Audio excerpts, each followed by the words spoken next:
First thing we did is went around the top plate, laid down the sill sealer, bolted down the 2x8 PT. Now we're gonna put some tar paper down and put our hangers up, build the pony wall, get the floor rolled out so the plumber can show up tomorrow and do our rough underfloor plumbing. After that's done, we'll call for inspection and we'll be framing. We hope to be going vertical in about 2 days. This is the 4th day on the job. We're gonna try to build this thing in 90 days. You guys know our standards. We're gonna share everything with you so you too can build needed infill housing.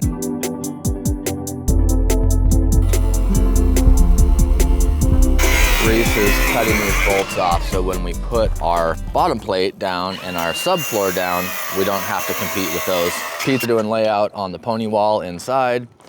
And this pressure treated top plate is impregnated with a copper arsenic material. You want to wear a respirator when you're cutting it and gloves when you handle it. It's kind of gnarly stuff, but it doesn't rot easily. It's also bug resistant, supposedly. Underneath, we have what we call a sill sealer foam barrier that gives us a nice tight seal. Always make sure you got somebody on fire watch when you're using a grinder during fire season. It's a big deal here in Oregon. Engineered floor joist going in, setting on that pony wall in the middle. Everything's nice and tight in the hangers. Ready for underfloor plumbing. Before we pour this slab, Pat's got the hose on it. We're gonna wet all this crushed rock down and compact it in 6-inch lifts. That way we've got a nice firm base and our concrete is not gonna sag over time. Dialing our rebar into the stem wall. We're using the truck to tailgate this pour here. Pat uses hand signals to direct the cement truck. We're not putting any more concrete in one spot than we need to keep the raking time down and the screeding time down. 1, 2, 3, feather. Got it. Andy's over here just wrapping up all of our hot and cold lines and our drain line. Everything is also now under test, which means we put 5 PSI of pressure on the waistline. We do that by this 10-foot stack. Filling that up with water will give us approximately half a PSI per foot. So the point of pressurizing the whole plumbing system is that we can make sure there's no leaks before we cover this up. And then for the inspector to see, we put a little temporary hose bib on here. Our one-wall galley kitchen, keeping things affordable by putting all of the plumbing on one wall. Comes in one side and right down here and out the other.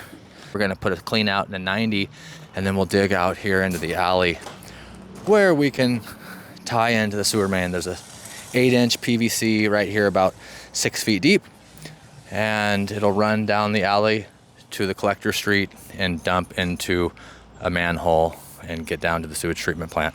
That's the basics of roughing on this cool little barn cabin ADU build. We do give these plans away. You can download them right now for free on our website, thataduguy.com.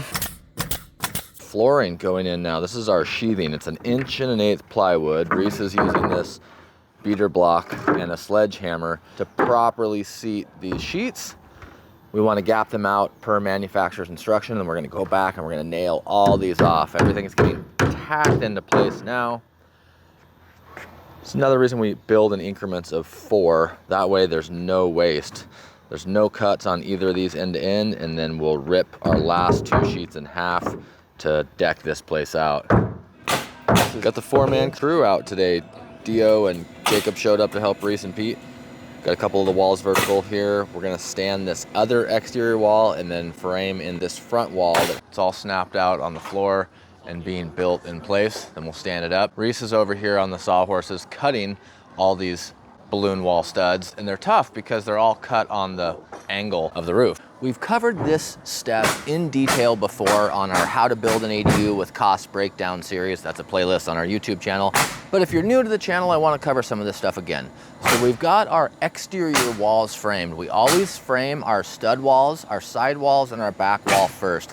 They're easy to frame, they're just 8 feet, they're easy to stand up. And then right now, PK and Reese are working on the rake wall. Again, it's that 912 balloon frame wall that has to go all the way up to the top plates. It's a big, heavy wall. The reason we go in this order is because after the side and back walls are stood up, we have the whole deck to snap out and frame that wall. So we're just getting ready to stand it. This wall is 22 feet wide and 16 feet tall, but it's really top heavy. It has 2 windows and an entry door in the wall. So those big 4x10 headers are heavy, high center of gravity, hard to stand. But once we stand that thing up, we're gonna brace everything off. Jake and Dio are going behind the framing and shearing everything with our 7/16 ordinated strand board. Should take probably 2 full days with 4 people to fully frame this in. We're gonna have the lumberyard show up with the boom truck and set our big beam. It's a 5.5 by 16.5 glue lam beam. It weighs about 1,200 pounds. So that will be our next step after the framing is complete.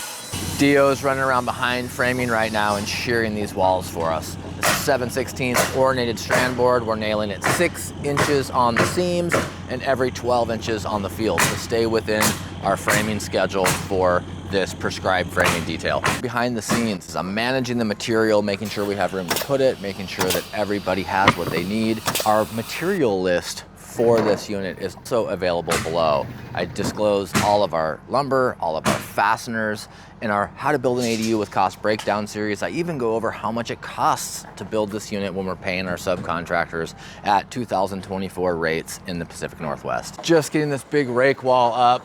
We've got a 2x4 20-foot brace going back down to the floor, and then we're gonna plumb up the edges here. Kick the bottom out a little. We're up here on the deck of the loft, and this is basically free space because we're simply sheeting the ceiling joists that are above the bedroom and bathroom. We're getting ready to stand up our side knee walls. These are just under 5 feet. We're gonna have double windows in them. This is called a shed roof dormer. So we have a 912 roof, and then off of each side of that 912 standard gable, we're gonna do a 412 shed roof. And that's gonna give us more headroom up here in this storage loft. So we're just getting ready to stand this little wall up. I don't even know why he thinks he needs help, but I'm here to help him. You ready? I really don't need help. Reese has one job, to like call me when he's ready, and he's over here farting around. Now we got Chris up here. 1, 2, 3.